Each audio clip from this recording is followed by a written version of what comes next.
What's up? What's up? What's up? It's your man Chazz Ellis once again. And I've had a lot of ladies ask me how they can get a guy to become obsessed with them, how they can get a guy to really want to be with them without trying to bow down to the guy, without kissing his feet, without doing all that other stuff that people talk about. How can I be me even if I'm the type of person who really doesn't bend, really doesn't bow, isn't willing to do any of that stuff? How can I be me and still get a guy to be obsessed with me? Basically, to do that, you're going to have to challenge that person. Now, let me say this first off. The things I'm going to talk about are not going to work if you're dealing with somebody who's broke, living in their mama's basement, who doesn't have the ability to meet the challenges. So some of y'all are going to ask me, well, I tried that on. Look, it's not going to work if the person does not have the ability to meet the challenges. If you're dealing with somebody who's married to somebody else at the time, if you're dealing with somebody who doesn't have the financial wherewithal, if you're dealing with somebody who is really has super low self-esteem, things of that nature, it's not going to work on somebody with some of these issues. But what I will show you how to do is challenge people who are in a position to meet the challenges so that they will actually become obsessed with you. Number one, set the standard. What I mean by that is you have to hold a person's feet to the fire when they tell you they're going to do something. This is not something you want to do in regards to the relationship and how the relationship moves. You want to do this basically when it comes to material things and things that a person promises you that they're going to get you. The reason you don't want to do it as far as the relationship is concerned is because it really just makes you look desperate. No, what you want to do is you want to hold their feet to the fire, especially when it comes to material things. This is how you challenge a man, by saying, here is the bar, reach it. If a guy says, I'm going to buy you a car, and then he pulls up with a scooter, if you let him give you that scooter and you take that scooter and you say, oh, that's fine, thanks, I really appreciate it. The reality is, next time you'll get a bike. And then after that, you'll get a skateboard. When you show a person that you are willing to take less than what you were supposed to get, it makes them continue to give you less and less and less and less. They start feeling like, oh, you're just happy to be here, and they just don't put forth the effort. Like I told you before, clearly this isn't going to work on a dude that's living in his mom's basement that gets $20 a week in allowance. He's not going to be able to meet any challenges, and anything he promises you, he's never going to be able to follow through on. But if you're with somebody who can meet the challenges, sometimes they'll give you a little bit less because they want to see what they can do and what they can get away with. Don't accept that. Don't allow it. Make sure you call them on it like, hey, you said car, I got a scooter. That ain't me. Do I look like a scooter type of girl to you? I'm just being real. Number two, do for self. What do I mean? When somebody promises you something like, I'm going to take you on a trip to Vegas, baby. We going to Vegas. What happens in Vegas stays in Vegas. And you're like, oh my God, I'm so happy. Yay, we going to Vegas. And then next thing you know, they're like, oh, well, I don't really have time for that, You know what? Instead of going to Vegas, how about we go to the water park real quick? No, you tripping? What's up? Nah, instead of tripping off of it, you've already told them, hey, I thought we were going to Vegas. That's what I wanted to do. Now do for self. Get a trip to Vegas for you and your family, or you and your friends, or whoever the hell you want to take. If you want to take your dog to Vegas, take your dog. Don't take them. You know what I'm saying? Whoever you want to take to Vegas, take to Vegas. Enjoy yourself. I'm not saying go take another dude to Vegas and try to get somebody jealous. That just looks pathetic and desperate. Take friends. Take people that you're cool with. Go to Vegas on your own. Because what a lot of women do is they have this, I don't need you, I just want you in my life, I don't need you, I could go get my own trip, I could buy my own car, but then they never do it. Those are just words. You're an adult. Being able to buy your own trip to Vegas really isn't a big deal, and it isn't anything to hang your hat on. Being able to buy your own car isn't really a big deal, and it's nothing to hang your hat on. But if you actually do it, it just shows the person that you are living your life without them.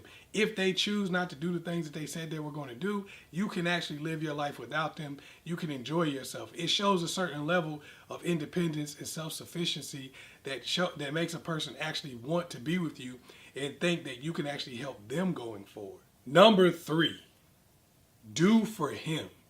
Now, this one is probably not going to be as well received as the other two. because the other two require you to get upset about what you didn't get or talk about what you didn't get and do things for your own self. Most women are really on board with this and they're like, yay, that's what I wanted to hear.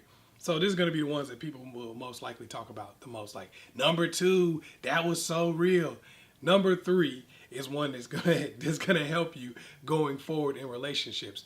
When I say do for him, when you do for somebody else, it sets the standard for what you expect, and it also shows what you bring to the table. You are going to challenge somebody, like I said, somebody who has their stuff together. If this person doesn't have anything and you're doing for them, they don't have anything. They can't meet the challenge. But if they have things and you do for them, what it shows them is, here's the level that I'm operating at, and here's what I'm able to do. I'm not just going to tell you how I can do for myself and how I can do things that I want to do. I can also help you do things that you want to do. Here's what I'm able to do in terms of gift giving, in terms of the treatment that I'm able to give you. I'm able to put myself on a certain level. What I make and what I do and what I've accomplished has reward to whoever I'm with. When you show somebody that, it challenges them. When you're talking about a man, especially a man who has some success in their life, they don't want their woman one-upping them in terms of the gift giving. They don't want to be walking around with a watch that their girl bought them, and they're like, oh, well, what did you get her? Oh, I got her a flower. They don't know man who is successful in life wants to do that. It makes him feel bad. It makes him feel like, if you bought me a watch, I need to buy you a car. It's not like I'm trying to one-up you to put you down, but it's like, I want to make sure you know that, hey, I'm improving your life.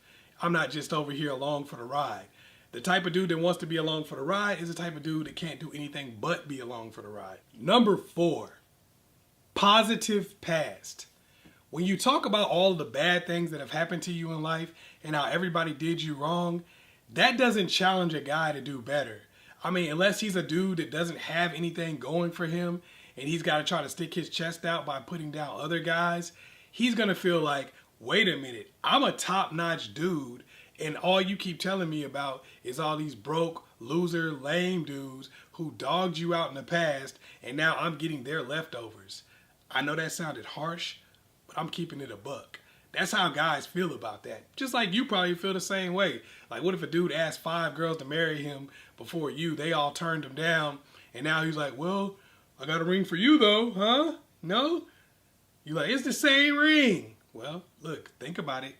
What you're doing is the same thing. So you want to make sure that you present a positive past.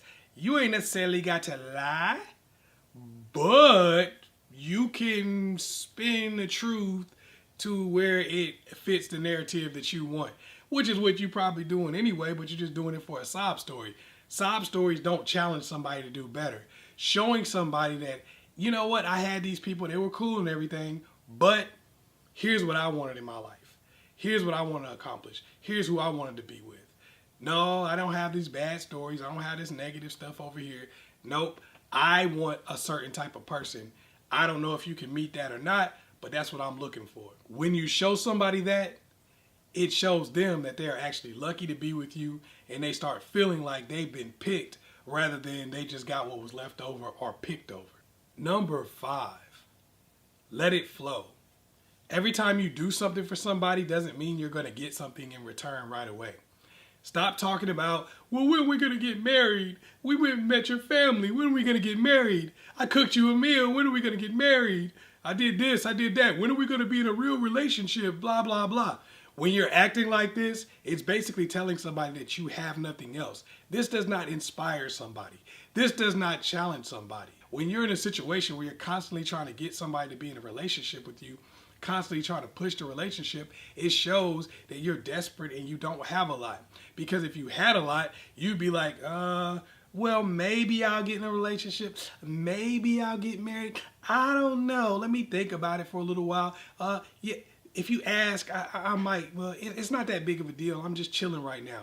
And if you're holding them to certain standards and you're having them put forth the effort, the reality is they're going to want to get return on their effort. No dude wants to buy you a Mercedes and then have you break up with them. The thing that's going to cause the guy to want to get married to you, the thing that's going to cause the guy to want to be in a serious relationship is you doing all the things I talked about. When you have that standard, when you're doing for yourself, when you're doing for them, when you're doing all the things that I talked about, you have already had a positive past that they think you might go back to. This is the type of thing that makes a dude want to sew you up, tie you up so you can't get back with somebody else. So you can't go do all the good things that you've been doing for them for some other dude. Especially when you're not putting it on the table all the time and making him think he can do it whenever he wants to. If a guy doesn't know whether or not you're willing to be serious about him, he's going to try to make you be serious. Think about it this way. How many guys do you know would bend over backwards to sleep with a 5 but wouldn't walk across the street to be in a relationship with a 10? Why do you think that is? Because the 5 is treating her body like it's the best thing in the world and he got to work for it. The 10 is treating a relationship like it's some stuff she got to give away and force people to take. Come on, come on. It's like fruitcake during the Christmas season. Take the fruitcake, take the fruitcake. But when somebody got sweet potato pie, they don't want to give anybody any. You know, that's kind of how it is. Make sure you treat your relationship status in the same way. Everybody can't just be in a relationship with you just because they're spending time with you. You got to make that the new pillar. You got to make that the new mountain to climb. If you do that, not only will guys become obsessed with you, they'll start begging you for relationships. They'll start begging you to take the next step. If you continue to do what you've been doing, which is push for relationships, push for the next step, then they'll always treat you like you're bothering them.